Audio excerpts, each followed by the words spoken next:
중요한 지적을 해주신 것 같아요. 그 사회적 대화에 대한 경험들 정말 우리가 너무 필요하고 이제 절실한 시기인데요.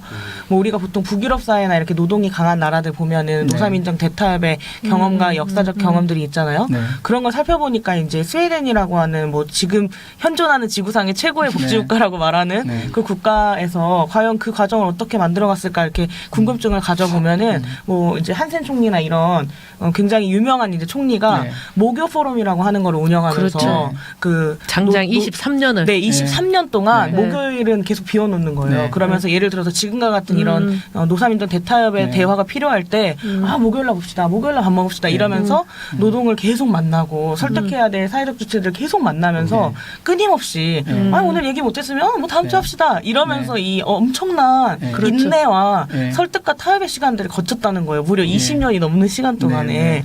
그럼 우리도 지금 목요일날 하는 거예요. 방송 목요일이네요. 그러네요. 네. 우리도. 네. 오. 그런 것처럼 우리가 지금 네. 필요한 거는 굉장히 우리 사회가 많이 바뀌고 산업 환경도 바뀌고 이런 과정 안에서 서로 뭔가 이 변화를 맞이하는 태도에 대한 변화들이 필요하잖아요. 네. 꼭 누구 한쪽만 바뀌어야 되는 게 아니라 그렇죠. 그럴 때 우리 시민들도 그리고 또 시도 시장님도 또는 노동도 이렇게 다양한 주체들이 진지하게 이 문제에 대해서 좀 이야기를 시작하면서 방정 일자리를 맞이해야 되지 않나 이런 생각을 좀 해봤어요. 아, 네, 좋으신 마무리 의견입니다. 분위기네요. 아, 네. 네. 좋으신 의견이고요. 네. 그 제가 이제 아까 말씀드렸던 것과 방금 이제 우리 이제 사회자 선생님 말씀하셨던 것과 이제 연동해서 이제 말씀드리면 최근 몇 년 전부터 4차 산업혁명 얘기를 많이 하거든요. 근데 4차 산업혁명 얘기를 하면 4차 산업혁명의 이제 핵심이 뭐냐라고 했을 때 어떤 분들이 이제 뭐 빅데이터다라고 얘기한 분들도 있고 어떤 분들은 뭐 이제 AI라고 얘기하시는 분들도 있고 뭐 여러 가지 얘기를 해요. 근데 그게 핵심이 아니에요. 4차 산업혁명의 핵심은 뭐냐면은요. 노동입니다. 노동이에요. 그러니까 4차 산업혁명을 가장 정말로 선두적으로 이제 추진하고 있다라는 독일 같은 경우도 마찬가지거든요. 그런데 인더스트리 4.0 이후에 뭘 합니까? 아르바이트 4.0을 하는 거예요. 노동 4.0. 그러니까 노동이 이 변화된 사회에서 노동을 이제 뭘 준비해야 되는 것이고 그러잖아요. 노동이란 게 뭐 결국 사람이거든요. 이 어떤 과학과 기술이 이렇게 이제 크게 변하는데 그래서 이제 직업도 변하는데 이 속에서 그럼 이제 사람은 어떤 자리에 있어야 되는 것이냐 도대체 뭘 해야 되는 것이냐 이 얘기가 돼야 되는 것이거든요. 그것도 역시 법으로 할 수 없는 거예요. 방금 하신 것처럼 수많은 어떤 이제 사회적 대화를 통해서 그 자리를 만들어 가야 되는 것이거든요. 그러니까 한국 사회가 부족한 게 그거예요. 예를 들어서 독일 같은 경우는 우리 이제 얘기해도 되나 뭐 세바시 같은 거 있잖아요. 이런 게 동네마다 지금 한대요. 동네마다. 그게 하루에 한 1000개씩 한답니다. 그러니까 이렇게 대화를 하는 것과. 세바시는 지금 세상을 바꾸는 15분 네. 그걸 네. 말씀하시는 그래서 거예요. 이제 저는 아까 이제 미래소년 코난처럼 어제 뭐 했던 그런 게 많아져야 돼요. 10명이든 20명. 그러니까 동네마다 해야 되는데 정말로 안타깝게도 우리는 이 소위 지식인한 분들이 폼나는 곳 아니면 돈 되는 것 아니면 나가서 마이크를 잡으려고 하질 않아요. 동네에서 해줘야 되는 거예요. 동네에서. 그걸 그렇죠. 위해서 이렇게 만들어진 당들이. 그렇죠. 일테면 이거 듣고 이제 화낼지 몰라도 우리 특히 교수님들이 좀 반성을 해야 돼. 학교에서 돈 모시니까 돈 받으시니까 연구 영역 사업 그만들 하시고 동네에서 이럴 때는 돈 안 받는 일들을 해주셔야 됩니다. 돈 안 받는 일들을 네. 자신이 가지고 있는 이제 지식과 어떤 경험들을 동네에서 이제 많이 베풀어 법률 주셔야. 발의해야겠는데요. 그렇죠. 그래야 아니. 이를테면 4차 산업혁명의 어떤 4차 산업혁명 시대에 이제 대한민국이 강국이 되는 거예요. 그리고 지금처럼 이제 너무 소모적인 이런 갈등 때문에 계속해서 이제 그 사회가 이제 다른 쳇바퀴 돌듯이 이렇게 정체되지도 않는다. 광주일지라도 똑같아요. 우리 사회가 대화가 잘 되는 사회라면 사회적 어떤 대화가 잘 됐다라면 쉽게 되잖아요. 감추지 않을 것이고 그렇죠. 또 적극적으로 내 문제로 이제 참여할 것이고 그 속에서 서로 어떤 이제 최대 어떤 공약수를 커방 찾았을 거다. 저는 이렇게 봐요. 네. 네. 마무리 분위기니까 저도 네. 한 말씀 네. 드리면 예전에 그 라니하고 우리가 덴마크를 간 적이 있어요. 근데 덴마크를 가서 한국 사회하고 가장 큰 차이를 발견한 한 단어를 그랬죠. 꼽자면 신뢰였어요. 네. 우리는 신뢰가 없는 불신사회, 불신지역, 그리고 덴마크는 국회의원도 신뢰하고 국회도 신뢰하고 경찰을 신뢰하고. 예, 우리끼리 농담으로 심지어 경찰도 신뢰해. 뭐 이런 이야기를 했는데. 아니 실제로 말을 했어요. 예. 우리는 경찰을 신뢰하고. 예, 근데 요새 한국 경찰 굉장히 신뢰할 만 하잖아요. 네. 근데 어쨌든 이제 저도 마무리로 말씀을 드리면 이게 노사 민정 데이터협이니까 그런 모델을 정말 해보면 좋겠다. 근데 지금까지는 노사 민정 테이블이 아니었다 이런 느낌이 들어요. 그러니까 노, 사, 민, 정이 뭔가 테이블을 가지고 정말 제대로 논의해서 데이터협의 모델을 광주가 한번 만들면 좋겠다 이런 생각이 들고요.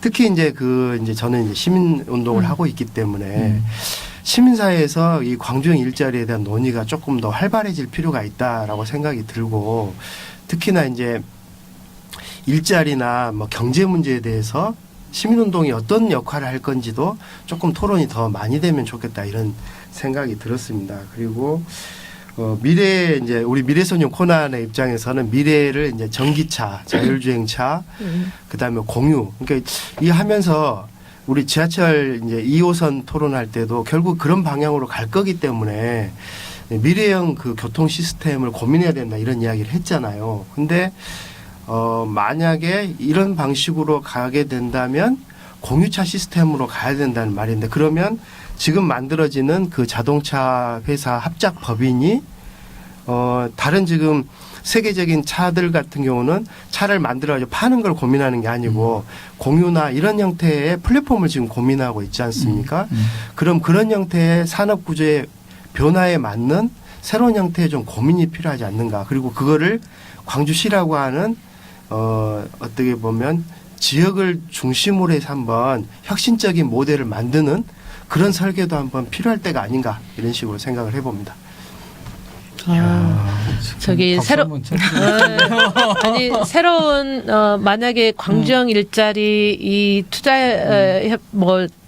잘 돼서 네. 합작 법인이 만들어지면 반드시 미래소년 코난당이 네. 그 합작 법인에 좀 참여를 해야 하지 않을까 싶어요. 심각하게 고민을 해보겠습니다. 네, 저도 네. 뭐 마무리 이야기 잠깐 하면 박병규 원장님 말씀드리면서 우리 사회의 신뢰 구축을 위한 다양한 그러니까 신뢰가 구축이 되려면 사실은 극우부터 극좌까지 굉장히 많은 시각의 토론이 필요하고 그 토론을 통해서 합의된 것에 의한 실천이 필요하고 해본 것을 다시 평가하는 뭐 이런 게 필요하잖아요.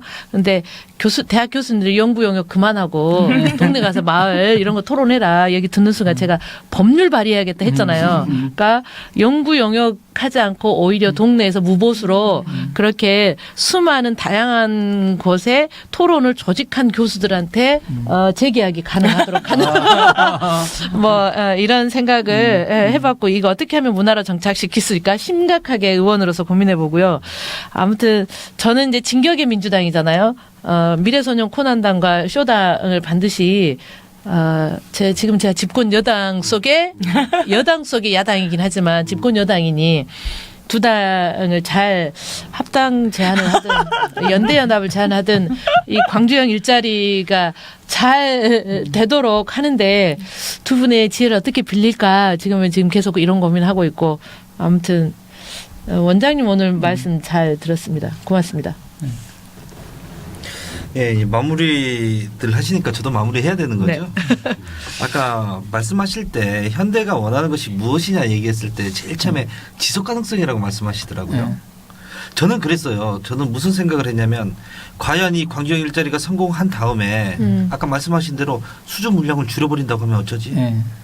우리 저기에 또 목매야 되는데 이런 걱정들이 사실 볼모로 잡힌 거 아니냐. 현대판 기인제도 오늘 한번 많이 나옵니다. 이런 거 아니냐. 하는 이런 고민이 있었는데 이것 또한도 사실 신뢰의 문제였던 것 같아요. 네. 지금까지 보여줬던 신뢰의 문제인데 뭐 북미 간의 문제도 그렇고 뭐 남북 간의 문제도 그렇고 사실 이제 신뢰가 바탕으로 된다면 뭐든지 착착착 해결해 나가잖아요. 저 또한도 한번 신뢰를 가지고 예. 대통령 예. 아니요 잠깐만요. 신뢰를 가지고 현대차는 보지 못하겠고요 솔직히. 신뢰를 가지고 진격의 민주당 보겠습니다. 네, 이상입니다. 네. 원장님도 끝으로 예, 말씀해 예. 주세요. 아니 정말 그 사실 저는 이제 이런 자리가 이제 처음이에요. 그러니까 뭐 방송국 가서 뭐 토론도 해보고 또 뭐 발제도 해보고 이제 이런 건 해봤지만 이렇게 이제 재밌게 하는 건 이제 처음 해보는데 되게 긴장이 됐어요. 왜냐하면 제가 재미없는 사람이라서 어떻게 하지 이거 이렇게 했는데 너무 이제 잘 이끌어 주시니까 다들 그래서 이제 잘 됐던 것 같고요. 특히 광주형 일자리에 대해서 너무 그 이해 폭들이 넓으신 것 같아요. 그러니까 깊이는 제가 잘 모르겠지만 충분히 그 대화가 가능하겠구나 이런 생각을 했어요. 그건 어떤 얘기냐면 의견이 다르다라고 해서 대화가 안 되는 건 아니거든요. 그렇잖아요. 다른 의견들이 적극적으로 이제 서로 소통되면서 그 속에서 이제 더 좋은 이제 방안들이 이제 찾을 수 있는데 그럴 수 있겠구나 하는 생각을 하면서 저도 자꾸 우리 지역이 너무 이런 문제에 대해서 이제 척박하다 이런 생각을 많이 했는데 그것보다는 제가 더 적극적으로 시민사회 속으로 들어가서 광주형 일자리가 성공할 수 있도록 함께 더 노력을 해보겠습니다. 그래야 할 것 같습니다. 네, 너무 감사드립니다. 제가 얼마 전에 그 전 세계적으로 이제 고용위기들이 많이 오면서 그 다른 나라들의 사례들에 대해서 우리나라도 많이 궁금해하고 있는 것 같아요. 그러다가 이제 말매라고 하는 유명한 도시가 이제 대규모 조선업의 위기를 얻게 되면서 최근에 이제 친환경 혁신 도시로서 굉장히 이제 각광받고 있는데 그 도시를 그렇게 만들었었던 주역이었던 전 시장이 있었는데 그 시장에게 이제 인터뷰를 했었던 내용을 우연히 보게 됐어요.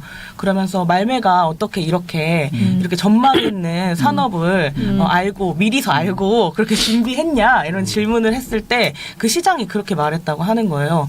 그런 거 없다. 우리 몰랐다. 그런데 다만 젊은이들이 이 도시에서 앞으로 계속 살아가는 데 있어서 필요한 것들이 뭘까? 그리고 그 젊은이들이 이 도시에 와서 그런 일들을 만들어낸 거다라는 이제 답변을 보면서 굉장히 인상 깊었어요. 광주도 해년마다 수천 명의 청년들이 유출되는 도시입니다. 인구가 계속 줄어든다고도 하고요. 그런데 광주형 일자리는 사실 굉장히 많은 개수의 일자리를 만들면서 이 지역에서 청년들이 살아가고 사랑하고 결혼하고 아이도 낳을 수 있는 그런 첫 번째 이제 출발을 알리는 그런 시작이 아닌가라는 생각을 했습니다. 그래서 이 도시에서 더 많은 젊은이들이 함께 미래를 약속하고 고민할 수 있는 그런 도시가 되기를 너무너무 바라고요. 그런 첫 번째 대화로서 오늘 저희 정치하자 방송에서 박병규 원장님과 함께 광주형 일자리 이야기를 진행해 보았습니다. 어떻게 보셨을까요? 저희 매주 이렇게 만나 뵙게 될 텐데요. 어떤 주제로 어떤 이야기들 진행될지 너무 궁금하시죠? 당을 만들고 싶은 열정이 생기신 분들도 계실 것 같습니다. 광주형 일자리당도 만들어질 것 같은데요. 네, 시청자 여러분 방송 많이 관심 가져주시고요. 의견이나 댓글도 활발하게 남겨주시면 저희가 또 다 읽어보고 코멘트도 하고 그렇게 해보겠습니다. 다음 주 주제 너무너무 기다리실 텐데요. 저희가 다음 주 목요일에도 이 시간에 다시 찾아뵙도록 하겠습니다. 생방송으로 지금까지 진행됐었던 국민TV 광주협의회가 함께 해주셨고요. 저희 정치하자 방송 여기서 마치겠습니다. 함께 해주신 여러분 감사드립니다. 감사합니다. 인사도 박수도 하나로 좀 빨리. 네네네네. 끝났어요. 감사합니다. 고생하셨습니다.